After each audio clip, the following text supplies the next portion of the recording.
The chair now recognizes the gentleman from California, Mr. Sherman.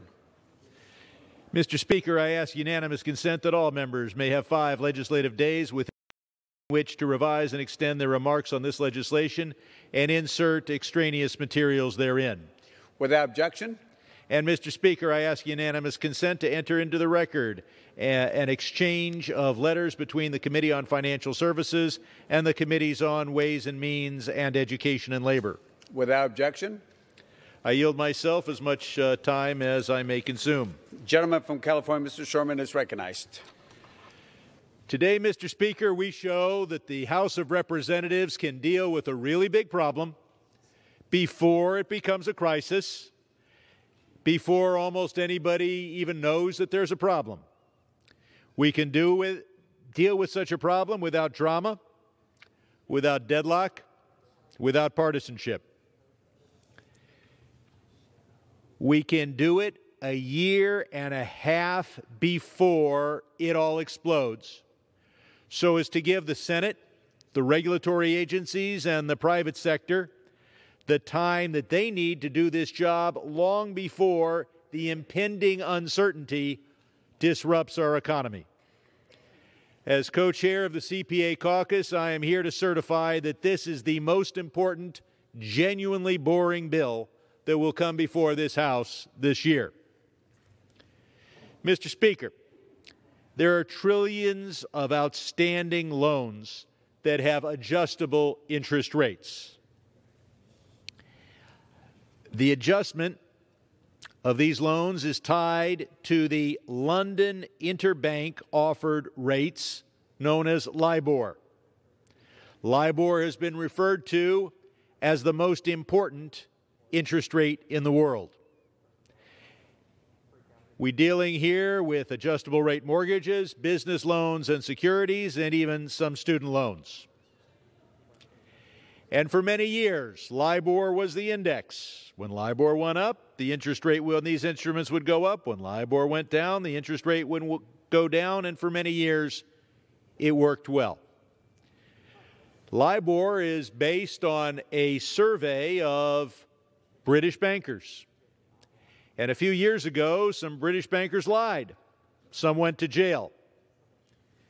And our friends across the pond said they'd stop publishing the LIBOR index. We asked them to keep doing it. They're going to stop on June 30th, 2023. Some $16 trillion of loans and business instruments will still be outstanding. Those instruments will specify that you calculate the interest rate based on LIBOR, and LIBOR will not exist.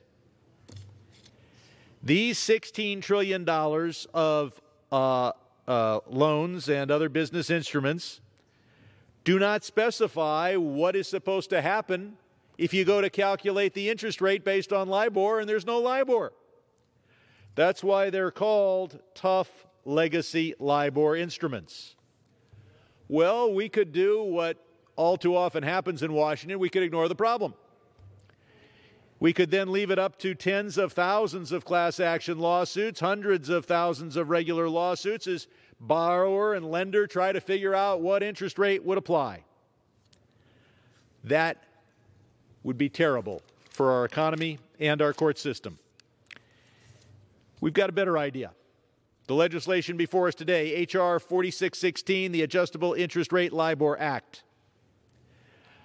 which will provide borrowers, investors, and all those in the financial space certainty as to what happens when LIBOR is no longer published. Before I continue, I want to thank Chairwoman Waters and Ranking Member McHenry and their staff for working closely with me to get this bill on the floor today. And I would particularly want to thank Rob Rebilliard of my staff, who has poured his heart and his soul into this bill for the entire year. I'm pleased to say that H.R. 4616 has received the support of 21 business organizations. I'd say every business organization with a stake in this matter, including the American Bankers Association, the Independent Bankers, and the Chamber of Commerce. I particularly want to thank Christy Leo, President of the Structured Finance Association, for working with us on this bill. The legislation has also won the support of so many public interest groups, including the National Consumer Law Center and Americans for Financial Reform. And I particularly want to thank Andrew Pizar of the National Consumer Law Center for his assistance. Not only has this legislation received support from these important organizations, but every word, and I mean every word, has been carefully reviewed by the Federal Reserve Board, the U.S. Treasury Department, the Securities and Exchange Commission, the Office of Comptroller of the Currency, the Federal Housing Finance Agency, and the Consumer Financial Protection Bureau. We have revised it again and again based on their comments. Each of these agencies has cleared on every word of the bill before us today.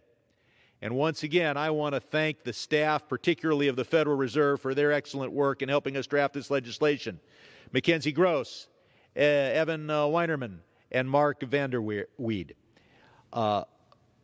This text before us is a consensus product, and all the agencies have signed off.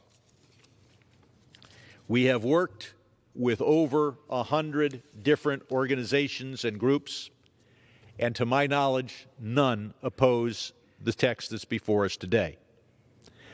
I want to thank the Alternative Reference Rate Committee, which was convened by the New York Fed, which created the structured overnight finance rates, which are based on the Treasury markets. Those markets are public, transparent, and not subject to manipulation. It is a broad market. So unlike the LIBOR rate, it is not subject to manipulation. This bill provides that as to that $16 trillion of tough legacy LIBOR, pursuant to regulations published by the Fed, the various SOFR rates that are applicable will stand in for the LIBOR rate once the LIBOR rate is no longer published. Sounds simple, but let me tell you, it's been a hell of a year as you try to get consensus on a bill affecting $16 trillion. Now, I want to talk a little bit about why this bill, about how is necessary and why it's so important.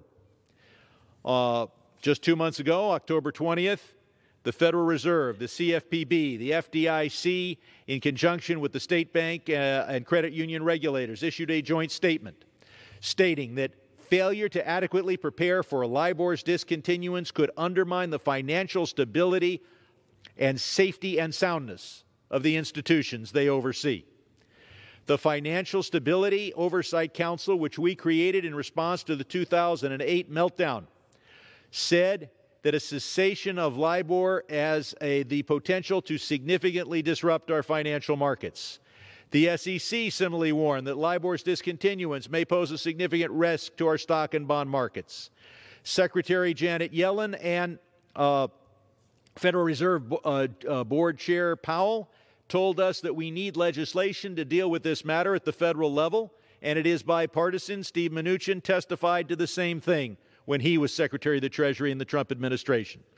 And finally, I should point out that Federal Reserve Chair Powell has told us that failure to deal with this presents a big financial stability risk to our entire economy. As to the scope of this bill, it deals only with tough legacy LIBOR. It does not deal with those instruments that expire while LIBOR is still published. Nor does it deal with those instruments that are created in the future and do not reference LIBOR.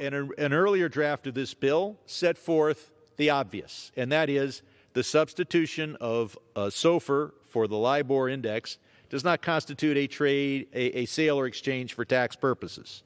We took that out because we wanted to move the bill quickly and not cause a referral to the Ways and Means Committee, but mostly we took it out because it was absolutely unnecessary.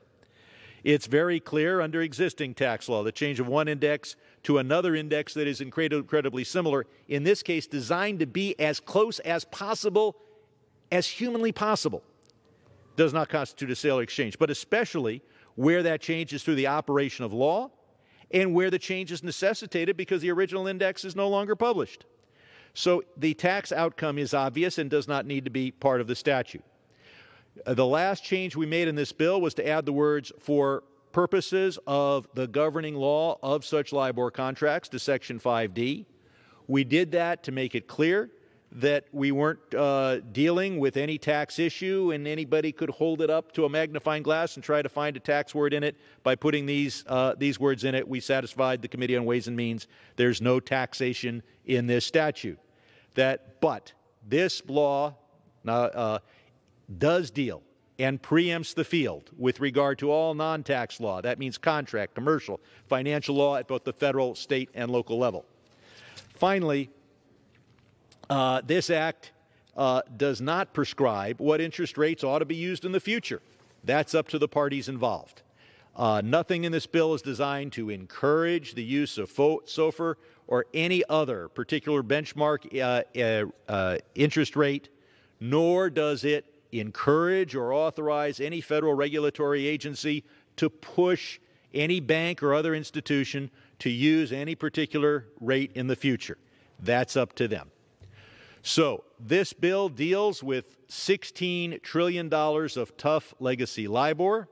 It is a consensus product. It is the result of the work of regulators, industry, and the public interest community. I urge its adoption and reserve the balance of my time.